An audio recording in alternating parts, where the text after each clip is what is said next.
Bagaimana? Lause yakin kalian semua tetap sehat, tetap semangat untuk ikut sekolah minggu pada pagi hari ini. Nah, hari ini Lause mau ajak kita semuanya boleh dengan penuh sukacita mengikuti sekolah minggu. Kalau ada di kiri kanan ada saudara, ada mama, papa, boleh tos ucapkan selamat hari Minggu. Dan kita mau sama-sama ikut sekolah minggu hari ini dengan penuh semangat, dengan penuh sukacita. Oke, sudah semua? Sudah tos kiri kanannya? Kita mau sama-sama bangkit berdiri. Kita mau nyanyikan pujian Ku kasihi kau dengan kasih Tuhan.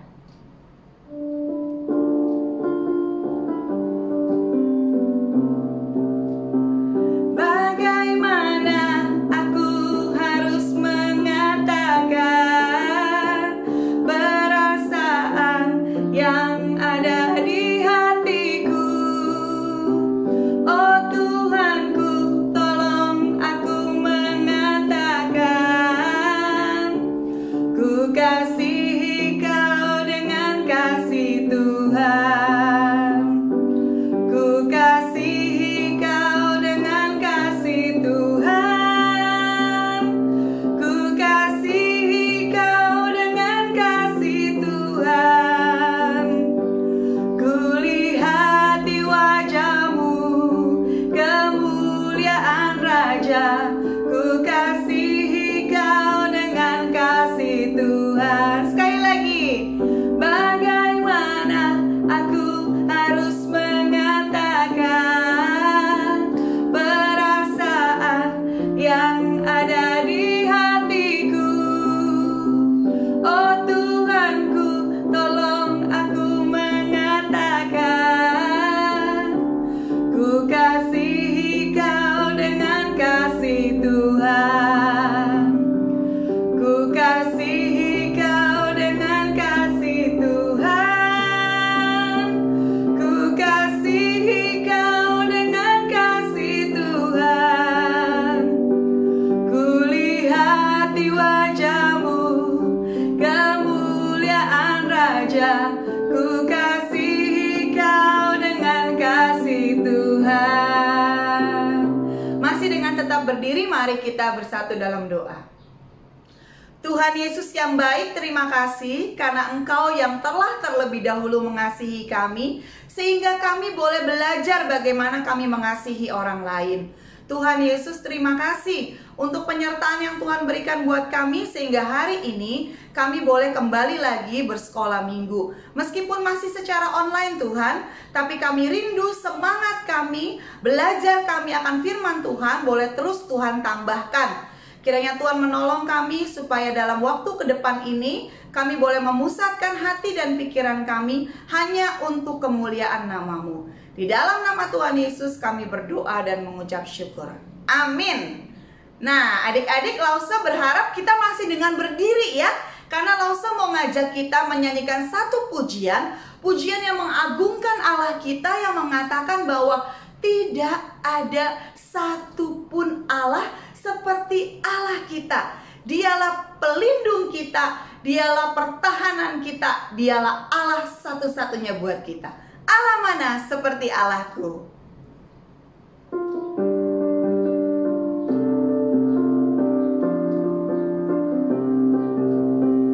Allah mana seperti Allahku? Tidak ada Tuhan mana seperti Tuhanku. Tidak ada dia benteng perisai, menara pembebasan bagi orang yang percaya padanya. Allah mana seperti Allahku? Tidak ada Tuhan mana seperti Tuhanku. Tidak ada dia benteng perisai, menara pembebasan bagi orang yang percaya padanya. Wah, sungguh luar biasa Allah kita. Allah yang rela datang ke dalam dunia untuk menjadi pembebas bagi semua manusia. Bagaimana dengan kalian? Lause mau tanya nih, apakah di rumah masih suka baca Alkitab? Atau udah mulai males? Jangan-jangan Alkitabnya sudah berdebu nih karena nggak pernah dibuka. Ayo, Lause ajak untuk kalian buka Alkitabnya, baca Alkitabnya setiap hari. Coba cari tahu firman Tuhan apa yang akan berbicara kepada kalian. Ya, Lause rindu dan ingin sekali anak-anak sekolah minggu GKI Bungur tetap setia ikut Tuhan meskipun kita di rumah aja. Ya, Lause mau ajak kita menyanyikan satu pujian, Ku Buka Alkitab. Biarlah lagu ini juga menjadi lagu kita untuk mendengarkan firman Tuhan yang akan disampaikan oleh Lause Yuli. Kita mau sama-sama angkat pujian, Ku Buka Alkitab. Masih dengan berdiri.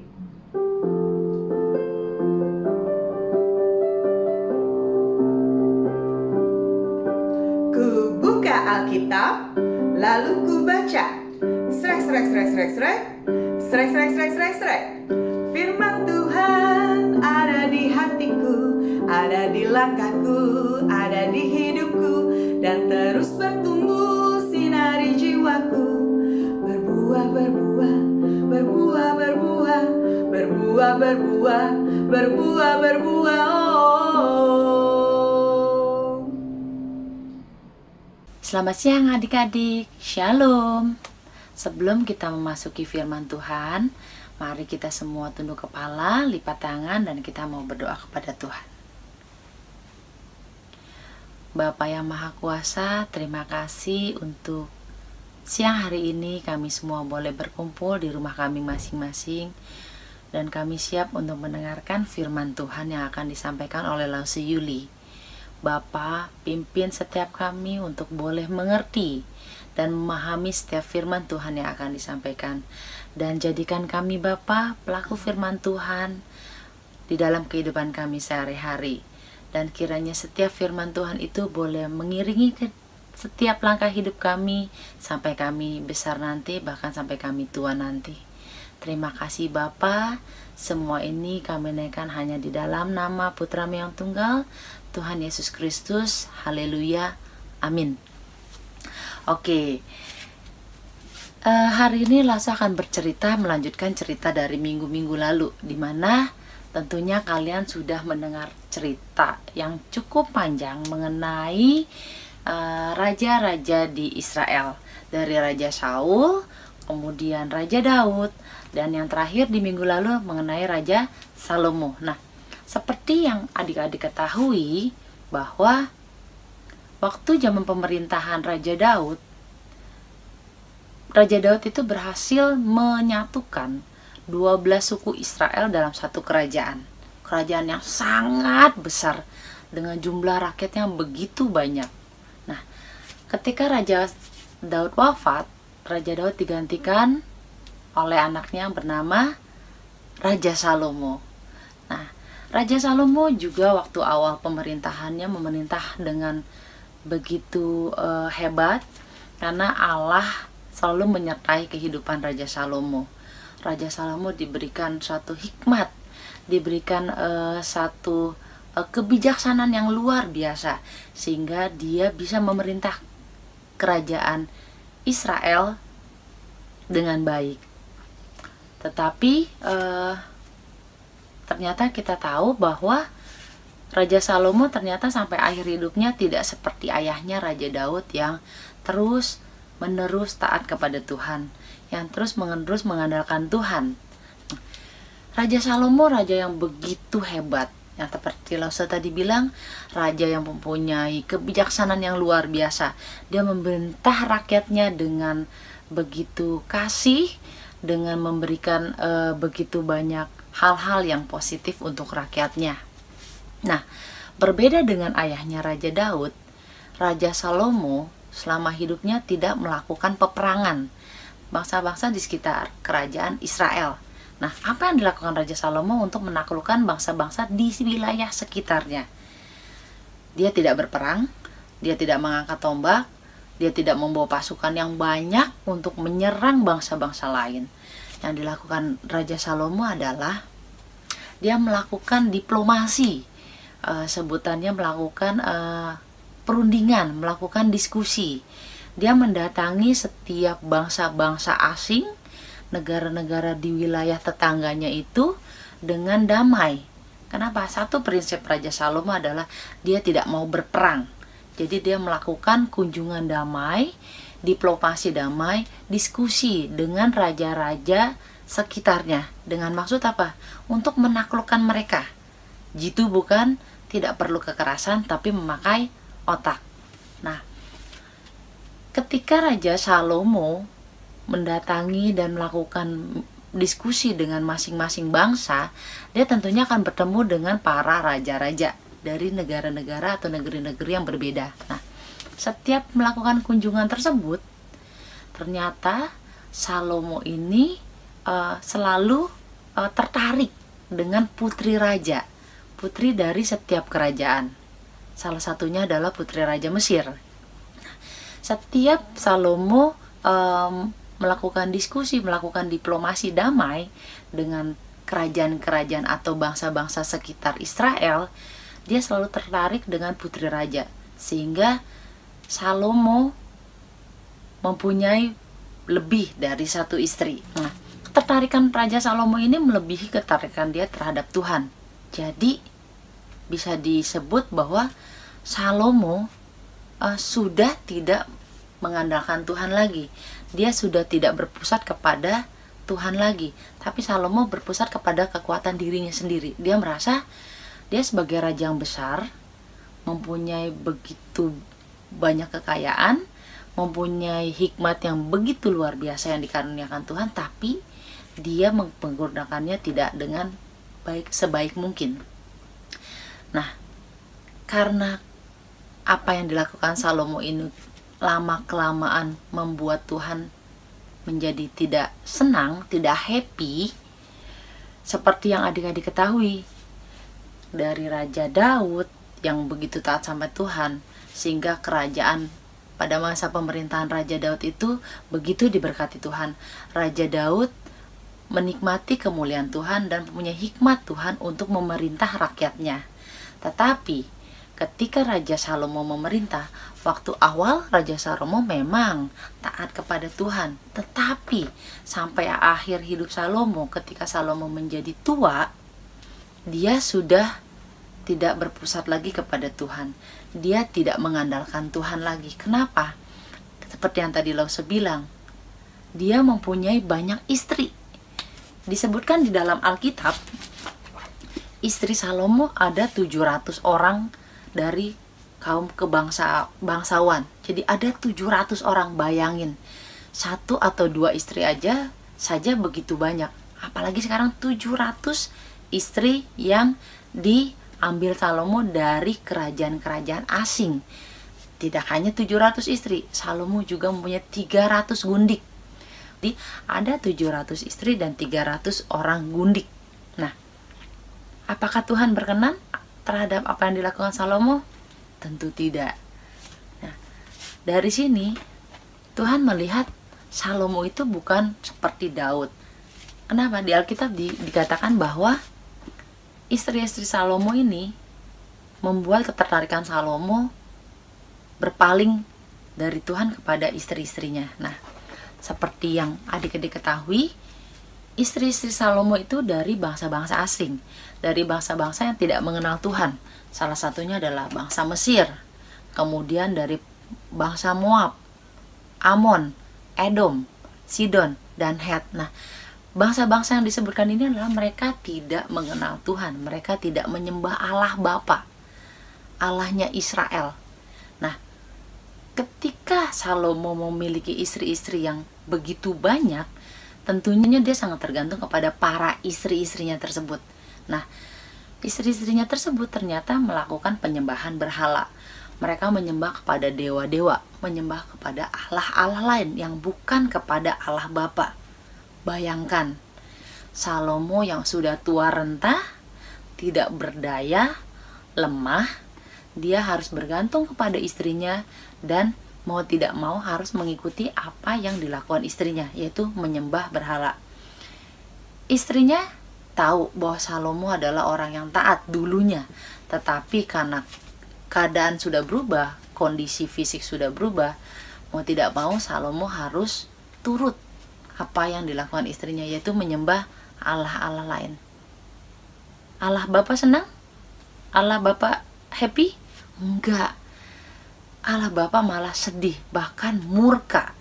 Murkanya itu disebutkan bahwa Allah Bapa punya rencana bahwa Salomo tidak akan bisa memerintah kerajaan Israel sampai selamanya, bahkan keturunannya. Artinya kerajaan Israel akan dipecah menjadi 2 bagian besar. Nah, kalau di dalam Alkitab,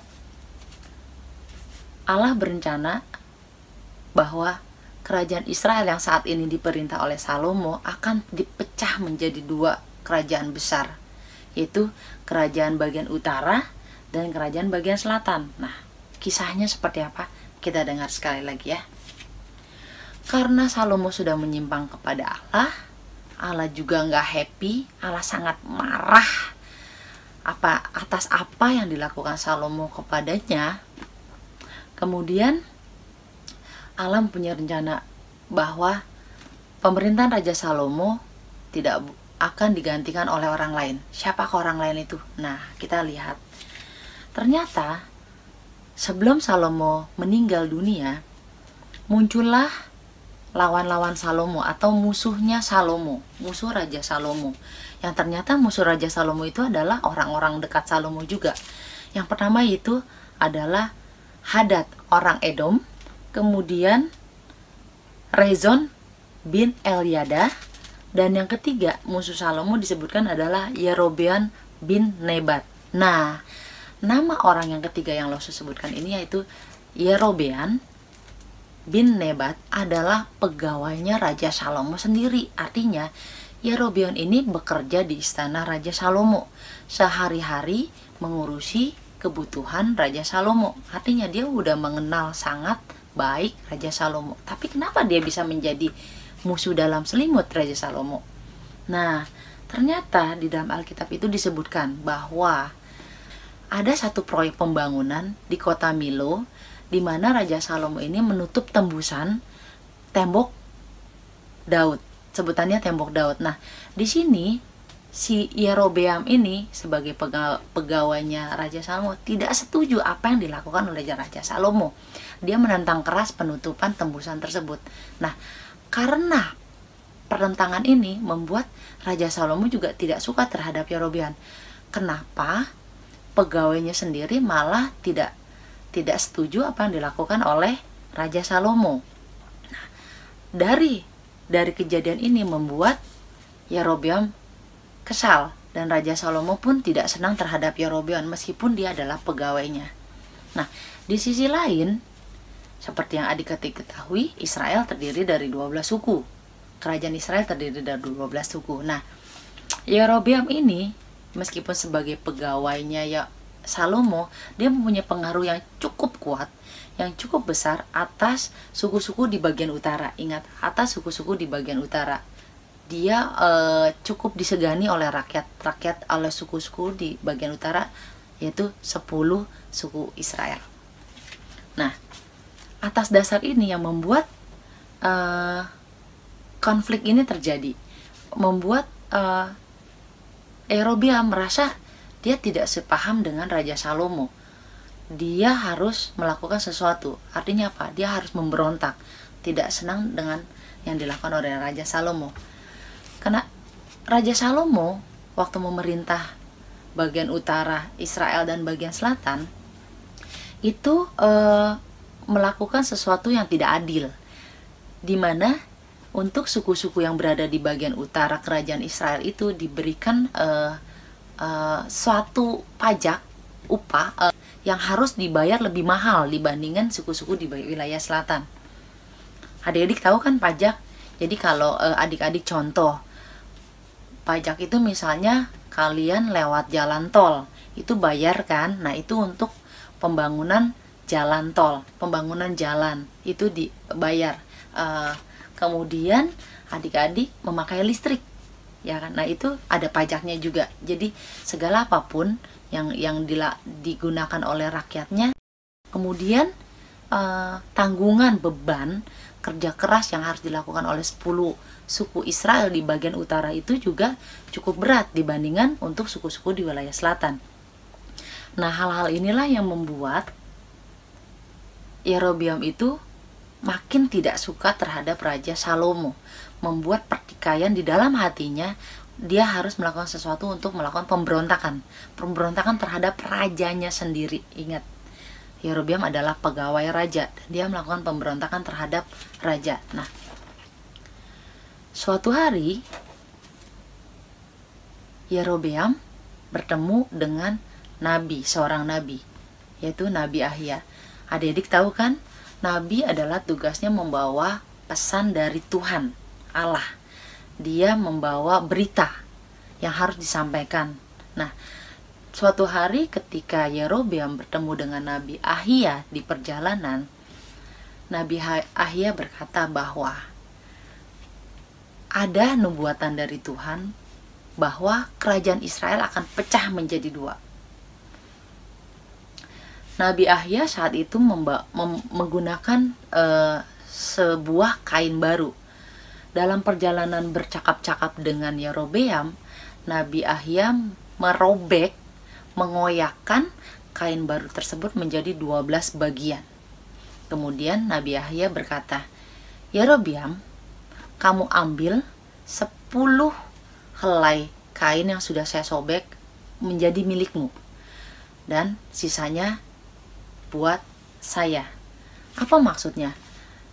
Nabi Ahia berkata bahwa Tuhan Allah berkata bahwa 10 helai kain yang sudah disobek oleh Nabi Ahia yang kemudian diserahkan kepada Yerobeam itu adalah menggambarkan 10 suku Israel yang akan diberikan Tuhan Allah kepada Yerobeam.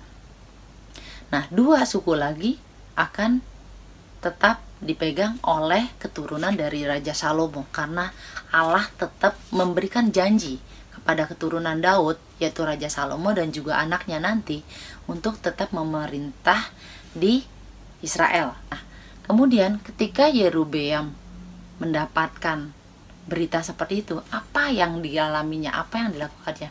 Dia merasa bangga. Bagaimana Tuhan Allah bisa memilih Yerobeam untuk menjadi seorang raja, memimpin 10 suku Israel. Bayangkan, dari 12 suku dia diperintahkan Tuhan, diberikan Tuhan 10 suku Israel, yang jumlahnya jauh lebih besar dibandingkan 2 suku tadi. Nah, ketika Yerobeam pulang ke rumah, dia mulai berpikir, dia merasa bangga, dan kebanggaan itu lama-lama menjadi kesombongan diri dia sendiri, karena dia merasa menjadi seseorang yang dipilih Tuhan dan nantinya akan menjadi raja kalau Salomo sudah wafat atau meninggal. Tuhan bilang kerajaan Israel akan pecah menjadi 2 ketika Salomo sudah meninggal. Artinya kejadian itu akan terjadi ketika Salomo sudah meninggal. Tetapi Yerobeam ternyata tidak sabar. Dia merasa, kalau saya sudah mendapatkan berita seperti ini, saya harus segera merealisasikannya. Nah, apa yang terjadi? Yerobeam tidak setuju kalau dia harus menunggu sampai Salomo meninggal. Berapa lama lagi? Nah, akhirnya yang dilakukan Yerobeam adalah dia melakukan pemberontakan. Dia mengumpulkan massa, dia mengumpulkan rakyat-rakyat yang yang mendukung dia untuk memberontak terhadap Raja Saul. Nah, Raja Saul tahu bahwa Yerobeam akan memberontak. Nah, Raja Saul kemudian mengerahkan seluruh pasukannya untuk menangkap Yerobeam, karena sudah melakukan upaya pemberontakan terhadap raja. Yerobeam kemudian melarikan diri ke Mesir untuk menyelamatkan diri, dan Yerobeam tinggal di Mesir sampai Raja Salomo meninggal. Singkat cerita, raja yang menggantikan Raja Salomo tentunya anaknya. Siapa? Adik-adik tahu? Namanya Rehabeam. Jangan ketukar ya. Yang tadi pegawai atau pengawalnya Raja Salomo adalah Yerobeam, sedangkan anaknya Raja Salomo adalah Rehabeam. Diingat karena namanya mirip. Nah, ketika Raja Salomo sudah wafat, tentunya anaknya akan dinaikkan dan ditahbiskan menjadi raja pengganti ayahnya. Ketika terjadi pengangkatan Raja Rehabeam menjadi raja menggantikan Raja Salomo di kota Sikem, Yerobeam mendengar bahwa akan ada pemilihan raja menggantikan Raja Salomo. Dia kembali ke Yerusalem dari Mesir. Kemudian mereka Yerobeam dan juga para rakyat pendukungnya itu menuju kota Sikem untuk mengikuti upacara pengangkatan Raja Rehabeam. Nah, di sana rakyat meminta Yerobeam untuk menyuarakan suara hati rakyat yang selama ini rakyat bagian utara ingin bercurhat kepada Raja Rehabeam. Apa curhatannya? Kita lihat di sini. Rakyat melalui juru bicaranya Yerobeam, mereka meminta kepada Raja Rehabeam yang nantinya akan memerintah itu bisa berlaku lebih baik dibandingkan Raja Salomo. Apa sih yang diminta oleh rakyat melalui Yerobeam? Rakyat berkata kepada Raja Rehabeam, mereka bilang seperti ini, Raja Rehabeam, waktu pemerintahan ayahmu, kami untuk 10 suku di bagian utara, kami dikenakan pajak yang sangat tinggi, yang sangat mahal, dan itu membuat kami sangat menderita.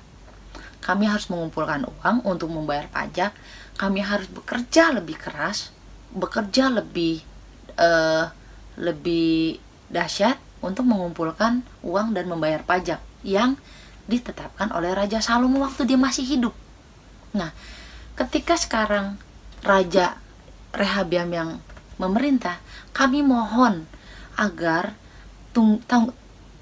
pajak-pajak kami yang dibebankan kepada kami yang cukup mahal itu bisa diringankan, dan kami tidak perlu bekerja lebih keras lagi, tidak bekerja lebih sulit lagi sehingga kami harus membayar pajak. Jadi kami mohon kepada Raja Rehabeam untuk memikirkan hal ini, untuk bisa mengevaluasi atas ketetapan pajak yang dibebankan kepada kami oleh Raja Salomo waktu itu. Nah, apakah Raja Rehabeam langsung menjawab? Enggak. Raja Rehabeam bilang, oke, saya akan menjawab 2 hari lagi. Jadi nanti lusa kalian kesini lagi, saya akan memberikan jawaban. Nah, dari situ Rehabeam meminta nasihat dari para penasehat raja, para tua-tua waktu zaman papanya, waktu zaman Raja Salomo. Dia meminta nasihat dari para tua-tua yang sudah mempunyai pengalaman cukup banyak. Dia berkata, saya harus jawab apa ini kepada rakyat yang curhat kepada saya karena mereka tidak mampu membayar pajak, karena pajaknya kemahalan waktu Raja Salomo tetapkan. Apa yang disampaikan oleh para tua-tua penasehat tersebut? Mereka berkata, Rehabeam, Raja Rehabeam, kalau kamu mau mengabdi sebagai abdi rakyat, kalau kamu memerintah sebagai raja yang adil, kalau kamu mau kerajaan ini tetap diberkati atau disupport, didukung oleh rakyat-rakyat yang taat kepada raja, yang support raja, kamu harus mendengarkan suara mereka. Kamu harus menjadi wakil rakyat, kamu harus menjadi abdi rakyat sehingga mereka senang mempunyai raja yang mau mendengarkan, bukan raja yang memerintah dengan tangan besi, tidak mau mendengarkan keluhan rakyat, hanya mau memerintah, menetapkan, dan memerintah. Nah, itu yang disampaikan oleh para tua-tua. Artinya Rehabeam harus mempunyai hati yang lunak, mempunyai jiwa yang baik, mempunyai hati yang mempunyai belas kasih atas penderitaan rakyatnya dan mau mendengarkan. Nah, tapi Rehabeam dan memerintah. Nah, itu yang disampaikan oleh para tua-tua. Artinya Rehabeam harus mempunyai hati yang lunak, mempunyai jiwa yang baik, mempunyai hati yang mempunyai belas kasih atas penderitaan rakyatnya dan mau mendengarkan. Nah, tapi Rehabeam ternyata tidak langsung setuju apa yang dikatakan para tua-tua itu. Akhirnya kemudian dia mencari lagi nasihat dari kelompok yang lain. Kelompok apa? Kelompok anak-anak muda, penasehat-penasehat atau kelompok anak-anak muda yang ada di kerajaannya. Usia mereka sebaya dengan Rehabeam. Dia pengen tahu apa sih kira-kira nih ya golongan-golongan anak-anak muda ini mempunyai opini atau mempunyai usulan seperti apa sih atas pertanyaan si rakyat tadi. Kemudian si para kelompok anak muda ini yang tidak punya pengalaman seperti para tua-tua tadi berkata, "Raja, kalau gitu raja harus jawabnya tegas. Raja kan seorang raja yang mempunyai kekuatan penuh, yang mempunyai kuasa. Jadi raja harus menjawab bahwa ketika Raja Salomo memberikan pajak yang begitu tinggi, saya akan menambahkan pajak yang lebih tinggi lagi kepada rakyat. Dan ketika Raja Salomo mencambuk rakyat, dan Raja Rehabeam juga harus mencambuk lebih keras lagi dengan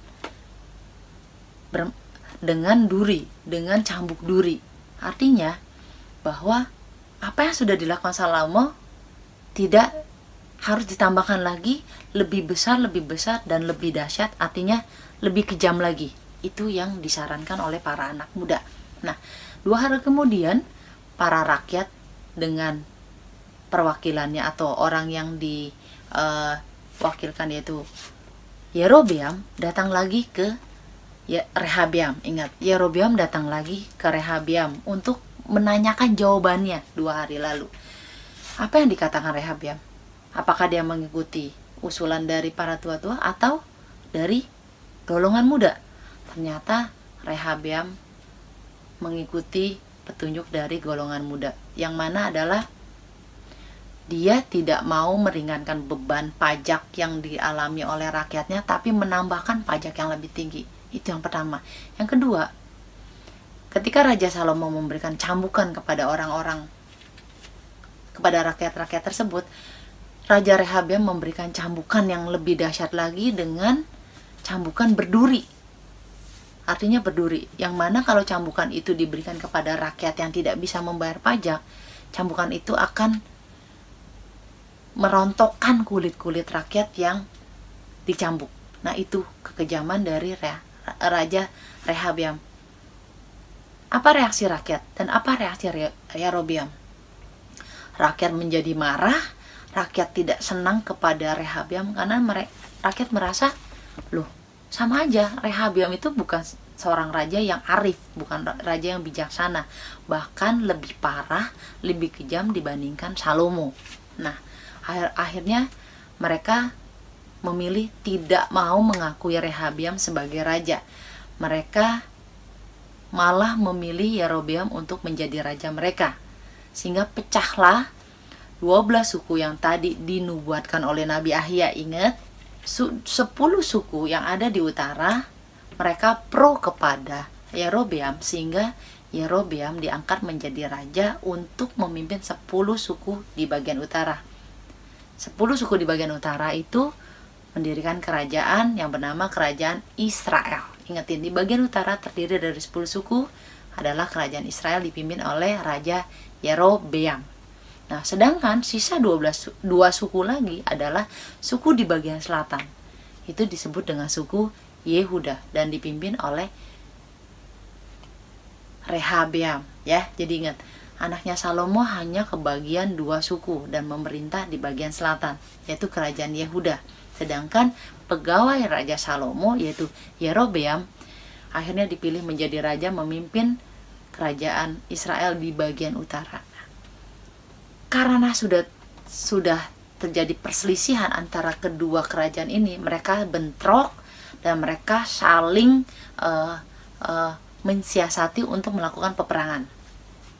Kemudian suatu hari Tuhan melalui Nabi Semaya berkata kepada Rehabeam, Tuhan Allah tidak mau kamu berperang melawan kerajaan utara, karena itu sama saja berperang melawan saudara sendiri.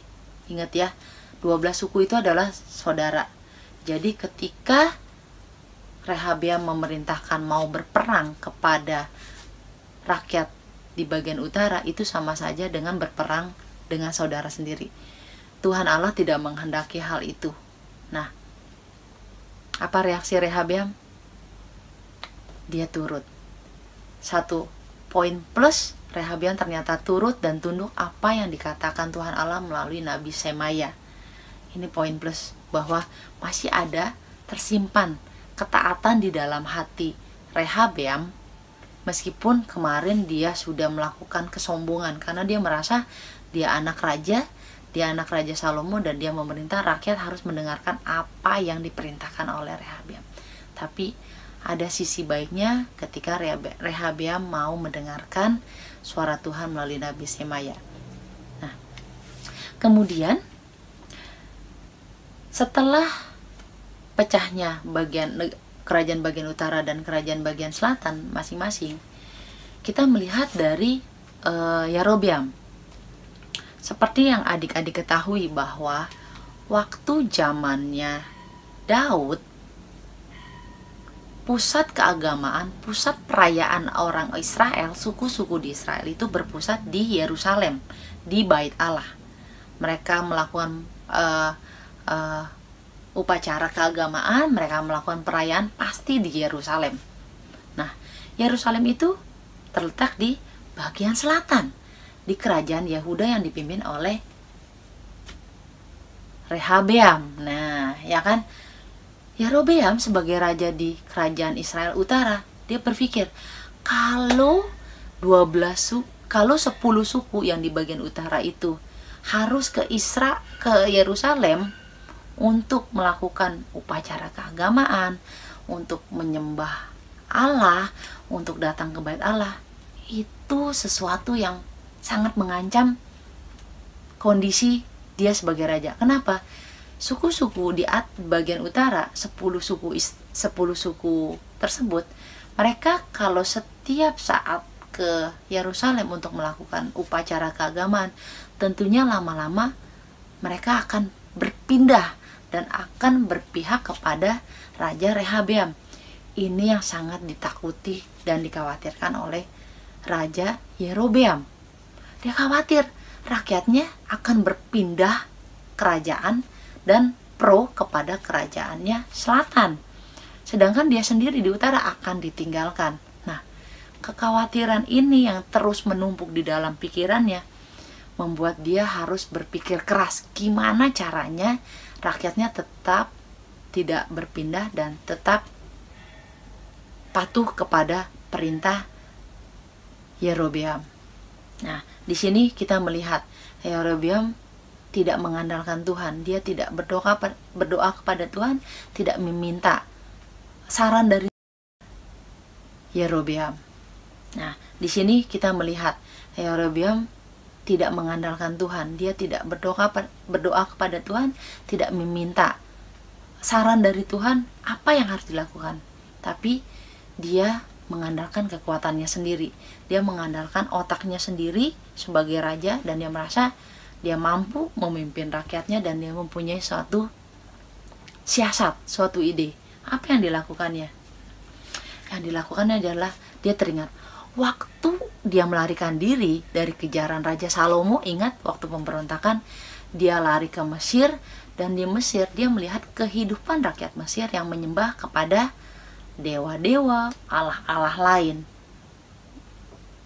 Betul? Nah, dia teringat, dia mempunyai ide agar rakyat-rakyatnya di kerajaan utara tidak harus ke Yerusalem untuk melakukan upacara keagamaan. Dia membuat 2 patung anak lembu jantan dari emas. Dia membuat patung itu. Maksudnya apa?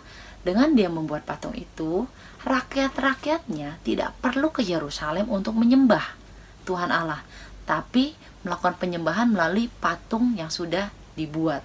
Nah, 2 patung ini ditempatkan di kota Betel dan di kota Dan. kota Betel dan Dan itu masih di dalam wilayah kerajaan utara, kerajaan Israel di utara, ya. Jadi kalau kota Betel dan Dan ini memang masih dalam wilayah itu, sehingga dua patung itulah ditempatkan dengan maksud agar rakyatnya hanya ke kota Betel atau ke kota Dan untuk melakukan penyembahan kepada Tuhan, dan juga tidak perlu ke Yerusalem. Itu yang penting. Nah, selain itu, Raja Yerobeam juga mendirikan kuil-kuil penyembahan. Jadi di samping patung, dia juga mendirikan kuil-kuil, sehingga setiap suku bangsa, 10 suku bangsa di bagian utara itu boleh datang ke kuil itu untuk melakukan penyembahan kepada allah-allah lain. Jadi di sini kita lihat bahwa Yerobeam memalingkan yang selama ini penyembahan kepada Tuhan Allah kepada allah-allah lain. Itu sesuatu yang sangat jahat bagi Tuhan. Sesuatu hal yang tidak pantas dilakukan oleh seorang raja dan seorang yang dipilih Tuhan. Ingat, Yerobeam adalah dipilih Tuhan untuk menjadi raja, tetapi apa yang dilakukan Yerobeam terhadap Tuhan Allah?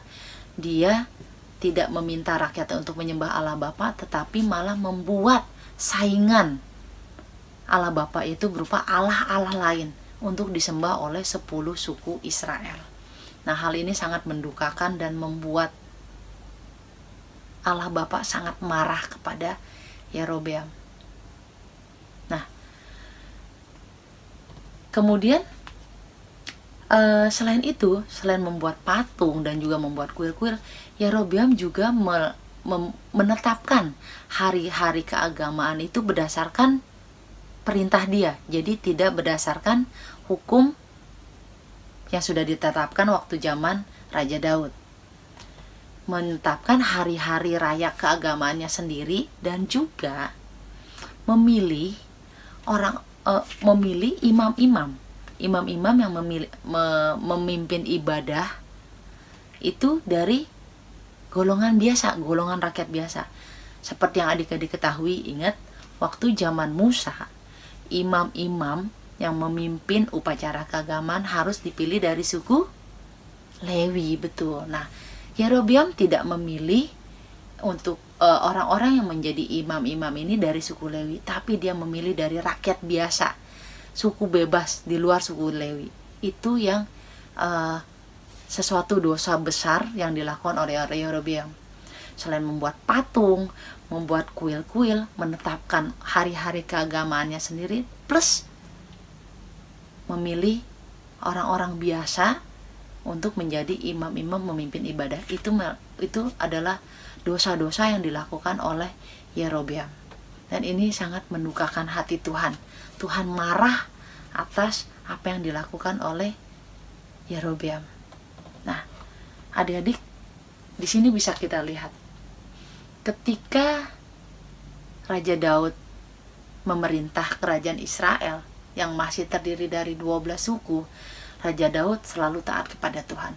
Ketika dia melakukan kesalahan, dia selalu bertobat dan meminta ampun dan tidak mengulanginya lagi. Dan itu yang membuat Tuhan senang. Artinya Raja Daud selalu mengandalkan Tuhan di dalam pemerintahannya sebagai raja di Israel. Tetapi ketika kita melihat Salomo yang awalnya dipilih Tuhan, kemudian dia taat kepada Tuhan, mempunyai kebijaksanaan yang luar biasa, sampai juga dia bisa memerintah dengan baik. Tetapi pada akhir hidupnya, ketika pada masa tuanya, Raja Salomo harus menyerah kepada istri-istrinya yang menyembah kepada allah-allah lain, bukan kepada Allah Bapa. Sehingga Salomo pun mendukakan hati Tuhan. Dia tidak taat kepada Tuhan, dia tidak mengandalkan Tuhan lagi di dalam kehidupannya. Dan Tuhan pun tidak memberkatinya, tidak memberikan kemuliaannya dan hikmatnya untuk Salomo sampai akhir hidupnya. Nah, kemudian kita lihat sampai pecahnya kerajaan Israel menjadi dua yang dipimpin oleh masing-masing. Yang satu dipimpin oleh anaknya, Rehabeam memimpin kerajaan di selatan. Kemudian dipimpin lagi satu lagi oleh Yerobeam, yaitu mantan pegawainya Raja Salomo. Tapi apakah dua raja ini diberkati oleh Tuhan? Ya, awalnya diberkati.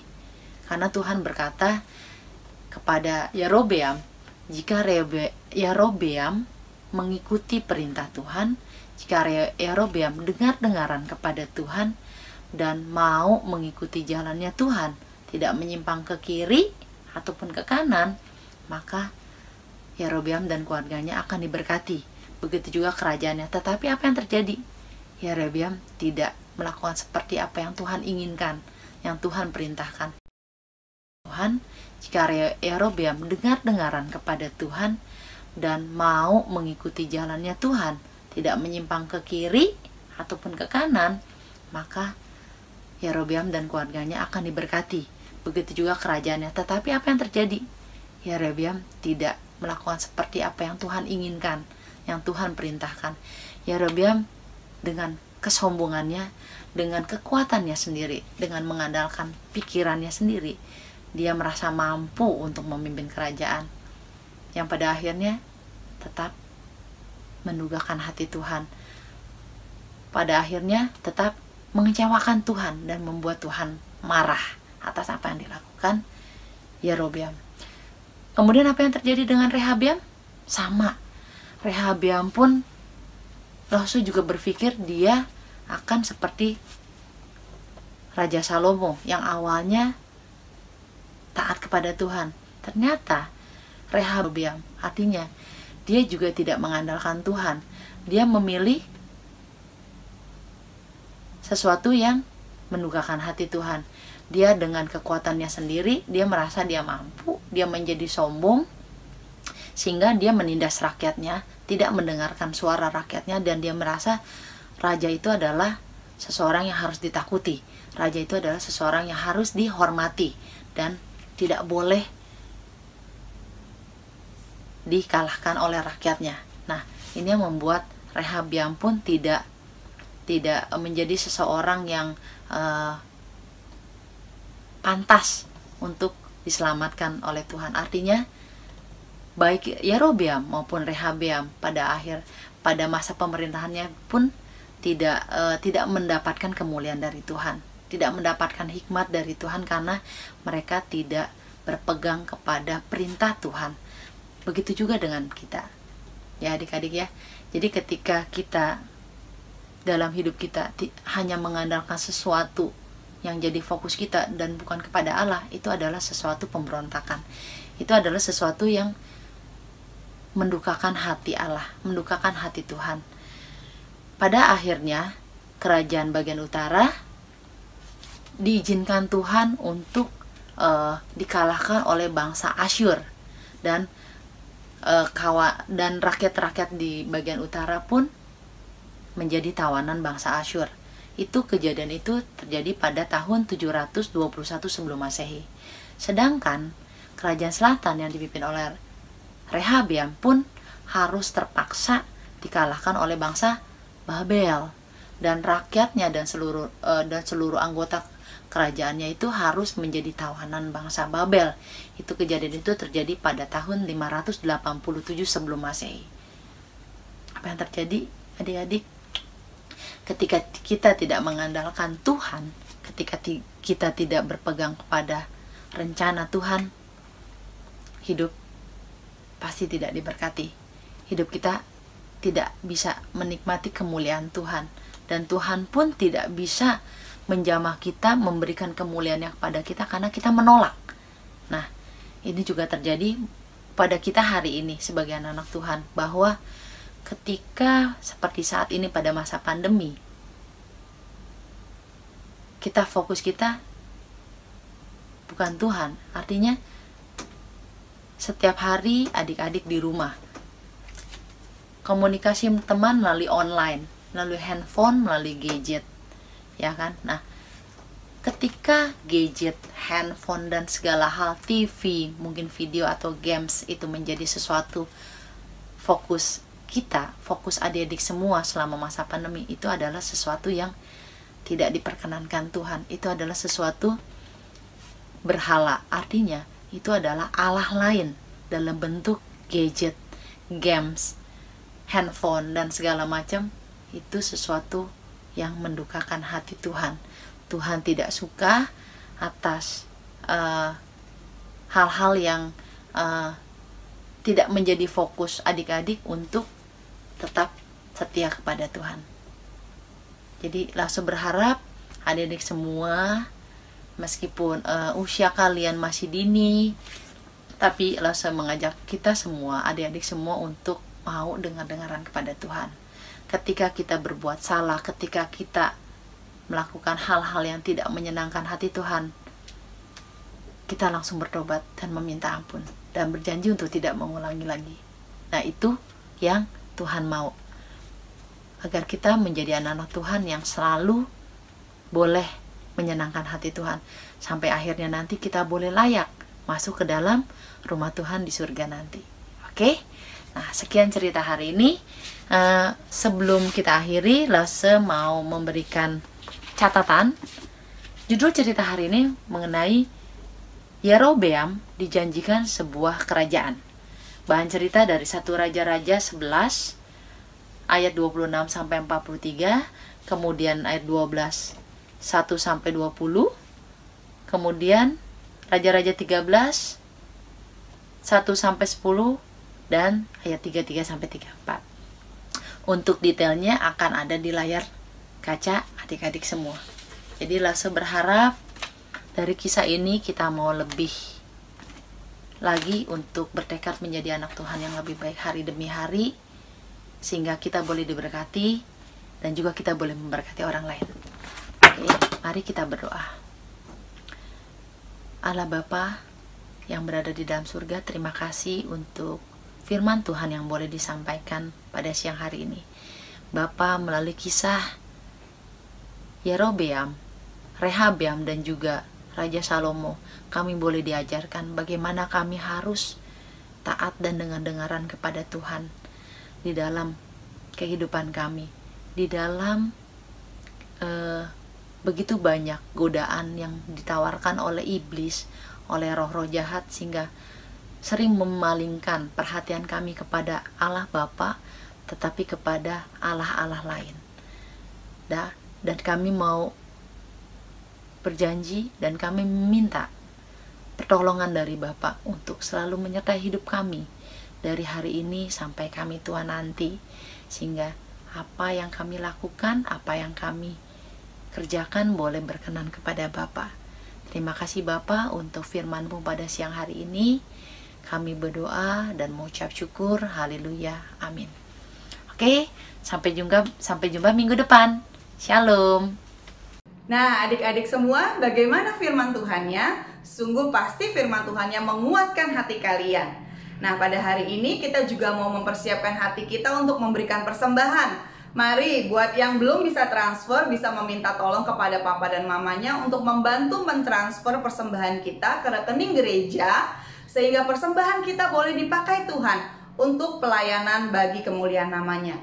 Kita mau naikkan pujian Sungguh Ku Bangga Bapa.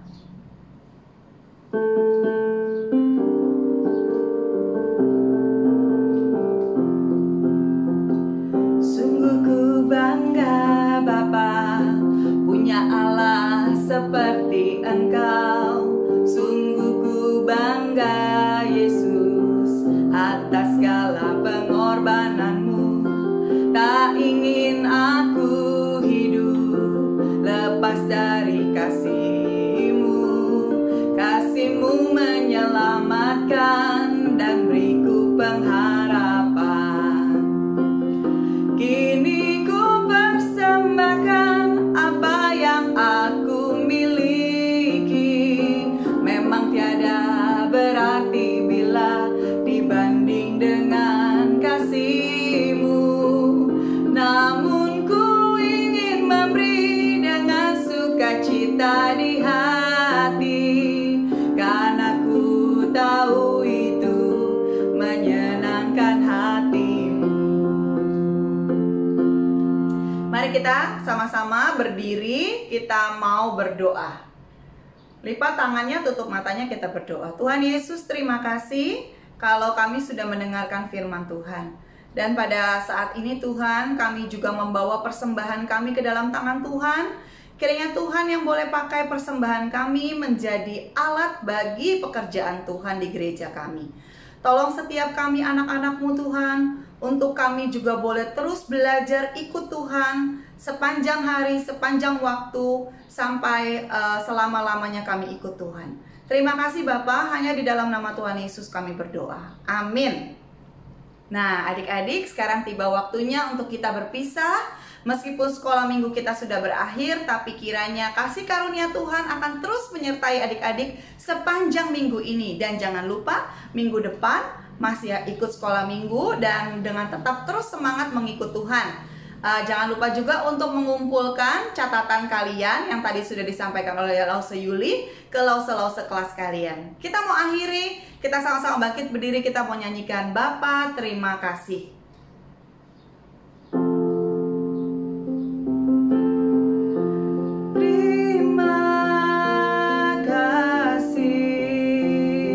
Bapa terima kasih. Bapa terima kasih.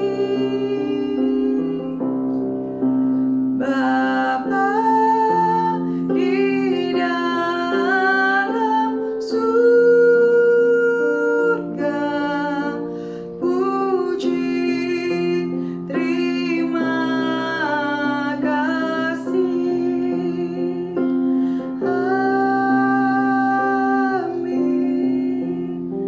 Mari sekali lagi kita berdoa. Tuhan Yesus, terima kasih Tuhan sudah pimpin kami untuk ikut sekolah minggu.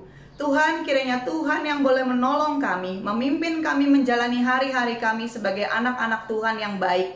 Semakin hari semakin cinta Tuhan, semakin hari semakin membenci dosa, semakin hari semakin belajar untuk terus ikut Tuhan dengan baik. Bapa, berkati anak-anak-Mu, berikan kesehatan bagi setiap mereka. Berikan kesehatan dan damai sejahtera bagi keluarga mereka, bagi orang tua mereka, bagi kakak dan adik mereka. Pimpin anak-anak-Mu Tuhan, di dalam menjalani setiap pelajaran jarak jauh ini mereka boleh terus semangat dengan menjaga kekudusan hati mereka, kekudusan diri mereka di hadapan Tuhan. Terima kasih Tuhan Yesus, hanya di dalam nama-Mu Tuhan Yesus Tuhan dan Juru Selamat kami yang hidup, kami berdoa. Amin. Sampai ketemu lagi adik-adik semua. Tuhan Yesus memberkati.